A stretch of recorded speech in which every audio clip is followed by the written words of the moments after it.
காலையில் கிளம்பி மனசில் கொஞ்சம் வருத்தத்தோடு ஆஃபீஸ் போயிட்டேன். ஏன்டா வருத்தம் அப்படின்னு கேட்டிங்கன்னா, ஆஃபீஸ் போகிறோம்ல அதான் வருத்தம். காய்ஸ், இன்னைக்கு சாட்டர்டே. மோஸ்ட் ப்ராபப்லி இந்த வீடியோ நீங்கள் வேற ஒரு நாள் பார்த்துட்டு இருப்பீங்க.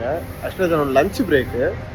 லஞ்ச் பிரேக் யூஸ்வலி ஒரு 40 மினிட்ஸ் இருக்கும், ஆனால் நான் 1 ஹவர் எடுத்துப்பேன்.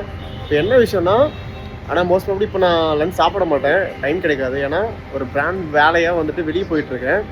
ஸோ அதை முடிச்சவரைக்கும் இப்படி 1 மணி நேரம் மேலே ஆகிடும். இப்போ நான் எதுக்கு இதை சொல்லிட்டு இருக்கேன் உங்ககிட்ட அப்படின்னா, இன்கேஸ் நீங்கள் வந்து ஒர்க் பண்ணிட்டு இருக்கீங்க, ஆனால் உங்கள் ட்ரீமே சேஸ் பண்ணணும்னு நினைக்கிறீங்க அப்படின்னா சில விஷயங்கள் சாக்ரிஃபைஸ் பண்ணி தான் ஆகணும். இல்லைனா நம்மளால் டைமை மேனேஜ் பண்ண முடியாது, அந்த ஒர்க்கை முடிக்க முடியாது. இந்த மாதிரி கிடைக்கிற சின்ன சின்ன பிரேக்கில் தான் பிராண்ட் ஒர்க் இல்லை உங்கள் அதர் ஒர்க்ஸை பார்க்க முடியும். வேலை செஞ்சுக்கிட்டு இது வந்து அப்படியே வேலை செஞ்சுக்கிட்டே வந்து அவங்க ட்ரீமையும் சேஸ் பண்ணவங்களுக்கு புரியும்.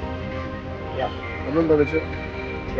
லஞ்சில் முடிக்க வேண்டிய வேலையெல்லாம் முடிச்சுட்டு திருப்பி ஆஃபீஸ் வந்து ஒர்க்லாம் முடிச்சுட்டு ஈவினிங் வீட்டுக்கு வர வழியில் முடியை வெட்டிட்டு ஒரு வழியாக சென்னையில் ஒரு நல்ல ஸ்டைலிஸ்ட்டை பிடிச்சேன் நண்பர்களே. இனிமேல் முடி வெட்ட அங்கே தான்.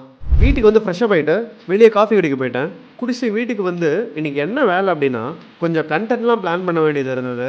அதெல்லாம் பிளான் பண்ணிவிட்டு பிராண்டிக்ஸில் ஒர்க்லாம் முடிச்சுட்டு ஸ்கிரிப்டெலாம் எழுத வேண்டியது அதையும் எழுதிட்டு கொஞ்சம் நேரம் பாட்டு கேட்டு ஜில் பண்ணிவிட்டு தூங்க போயிட்டேன். டேக் கேர் நண்பா, நண்பி. நிறைய அப்டேட்ஸ் வந்துட்டுருக்கு. Stay tuned. Let's do this.